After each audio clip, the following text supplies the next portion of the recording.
저는 극히 좀 예외적인 경우라고 보고 있기 때문에 예외적인 경우에 투자하면 실패할 확률이 높습니다. 그래서 회사 자체는 너무 좋은 회사지만 지금 당장 사기에는 상당히 부담스럽다고 말씀드리겠습니다.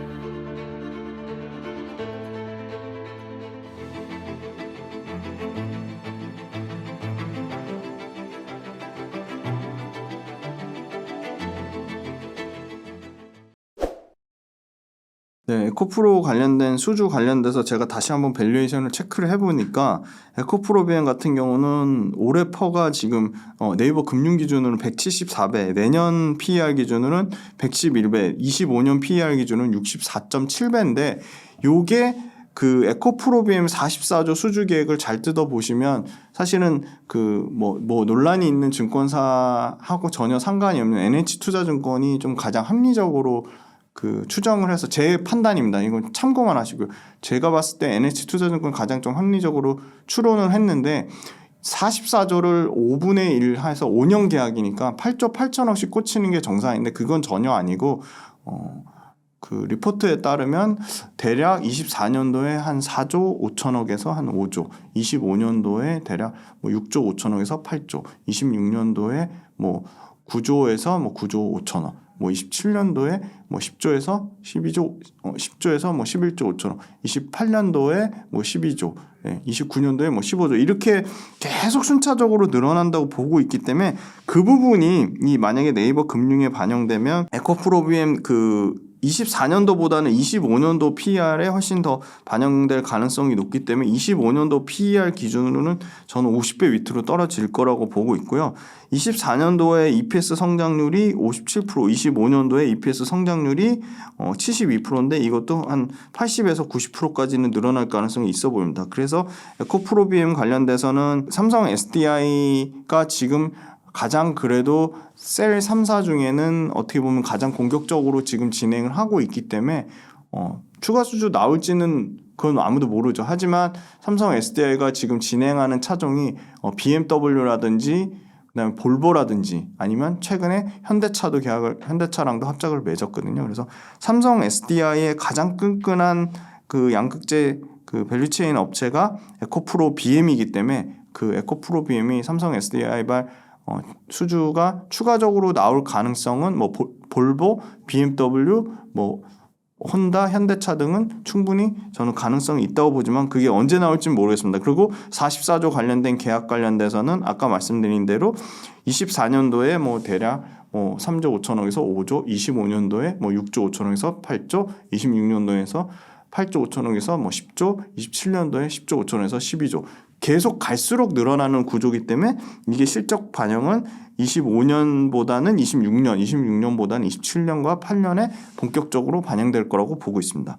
그래서 에코프로비엠 같은 경우는 최근에 주가가 30만 원도 회복되고 견조하게 올라가고 있어서 다행히 좀 좋은 추세를 유지하고 있고 그리고 에코프로비엠 관련돼서 사실은 삼성 SDI보다 많이 기대한 거는 LG엔솔하고의 수주인데 LG엔솔이 지금 진행하는 그 NCMX 관련돼서는 사실 그 에코프로비엠의 캠9 공장에 상당히 연관성이 있기 때문에 그 부분도 가능성은 전 충분히 있다고 보고 있습니다. 에코프로 머티리얼즈는 사실 굉장히 힘들게 상장이 됐죠. 그래서 상장 관련돼서 그 상장 관련된 여러 가지 노이즈도 많았고 너무 힘들게 상장돼서 그거를 진짜 보상받는 것 같고요. 에코프로 머티리얼즈가 사실은 그 최근에 급격하게 오른 거는 일단 공모가도 너무 싸게 적용된 부분도 있었고 유통 물량도 상대적으로 상당히 적었고 최근에는 코스피 200 특례 편입이 됐습니다. 그래서 기관 수급이 좀 확실히 들어오는 것 같고요.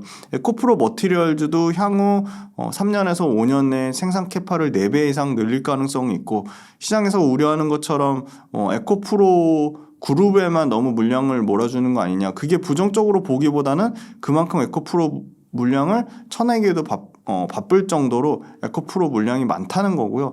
물론 에코프로비엠 김병훈 대표님 밝힌 것처럼 얼마든지 에코프로비엠 김병훈 대표님 밝혔듯이 뭐 LNF가 될 수도 있고 코스모 신소재가 될 수도 있고 뭐 LG화학이 될 수도 있고 에코프로 머티리얼즈의 전구체가 필요하면 중국하고 합작하는 것보다는 훨씬 다이렉트로 효율성이 높고 가격적인 측면에서도 매력이 있고 에코프로 머티리얼즈의 전구체를 쓰는 게 IRA 법안 FEOC 규정에도 위반되지 않기 때문에 그 부분 측면으로는 에코프로 머티리얼즈도 다른 공급사의 확대 가능성은 충분히 있다고 보고 있습니다.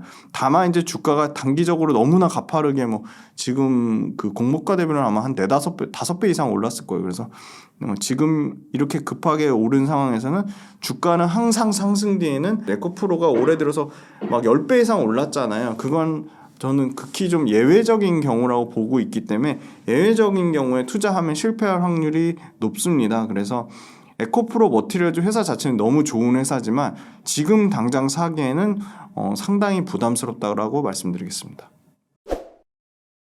네, 포스코 그룹은 철강 회사에서 완전히 2차전지 소재 회사로 탈바꿈하는 과정 중에 있고 아직 2차전지의 매출이 전혀 포스코홀딩스의 리튬 매출이 발생하지 않았기 때문에 성장 가능성이 매우 높다고 보고 있습니다. 에코프로도 2차전지 매출이 본격적으로 발생하면서부터 물론 에코프로는 상대적으로 너무나 기관이나 외국인 투자자들한테 소외된 측면도 있었고 개인 투자자들의 강력한 투심도 있었지만 만만치 않게 포스코 그룹도 예전에 소위 말하는 포항제철 국민주에서 상당히 소외가 됐고요. 포스코 그룹 자체가 아직도 외국인 투자자나 기관 투자자는 철강의 관점에서 주력으로 보고 있습니다. 그래서 완전히 2차전지 소재 업체로 탈바꿈하면 2차전지 관련된 리튬의 매출이 본격적으로 나오면 외국인 투자자들도 상당히 다른 시각으로 볼 것 같고요. 2차전지 관련돼서 골드만삭스라든지 JP모건이 사실 부정적인 리포트를 내고 있지만 모든 외국인들이 다 부정적으로 보는 건 아니고요. 굉장히 큰 자산운용사인 프랭클린 템플턴 투신 운영 같은 경우도 우리나라의 2차전지 산업이 굉장히 밝다고 장기 투자 관련된 발표를 하기도 했습니다. 그래서 포스코 그룹이 2030년까지 2차전지 소재 분야에 62조, 포스코 그룹이 철강으로 나눈 매출의 거의 70% 육박하는 포스코 그룹이 대략 철강으로 나눈 매출이 80에서 85조니까 거기에 70% 육박한 2차전지 매출을 62조 2030년까지 밝혔고요. 리튬을 42만 3천 톤에 대략 13조 6천억의 매출을 밝혔는데 굉장히 리튬 가격을 3만 불 후반 정도로 아주 보수적으로 밝혔기 때문에 이 부분도 리튬 관련된 매출이 크게 늘어날 가능성이 있다. 고순도 니켈을 24만 톤, 리사이클을 통한 리튬, 니켈, 코발트의 매출을 7만 톤, 그리고 양극재를 100만 톤, 음극재를 37만 톤. 양극재, 음극재 모두 캐파 기준은 국내 1등이고요. 양극재 100만 톤은 글로벌 기준으로도 캐파 1등입니다. 음극재 37만 톤은 글로벌 기준으로 탑3에 들어갈 정도로 엄청난 양의 생산 캐파고요.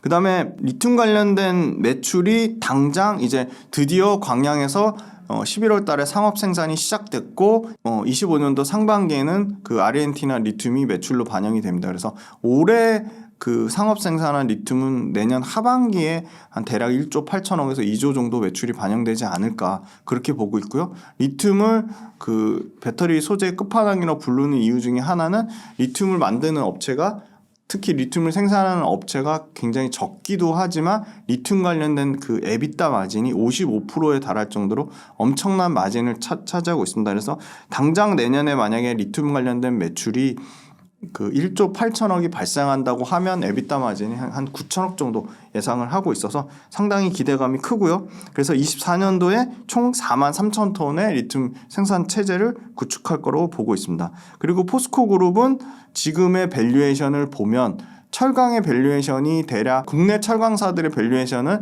대략 4배에서 5배 정도 수준이고요. 포스코 그룹의 소위 말하는 이제 글로벌 경쟁사라고 하는 엘버말이나 사실 SQM이나 중국의 틴치 리튬 굉장히 밸류에이션 PER이 낮은데 그 회사들과는 조금 다르게 봐야 되는 게 포스코는 아까 말씀드린 안정적으로 철강에서 나는 매출과 이익이 있습니다. 85조 매출에 영업이익 대략 5조에서 6조 나는 그 캐시카우를 갖고 있기 때문에 그 부분에 대한 밸류를 당연히 줘야 되는 거고요. 네, 포스코는 포스코가 가진 똘똘한 자회사가 있는데요. 포스코 퓨처엘, 포스코 인터내셔널, 포스코 DX, 포스코 엠텍, 포스코 스틸 솔루션 굉장히 다양한 자회사들이 있기 때문에 이런 자회사들의 지분 가치를 합산해 보면 포스코 그룹의 원래 갖고 있던 철강의 가치, 그 다음에 앞으로 발생할 리튬의 가치, 포스코 그룹이 갖고 있는 그 자회사들의 지분 가치를 다 더하면 포스코 그룹의 현재 시총과는 상당한 차이가 있다고 말씀드리고,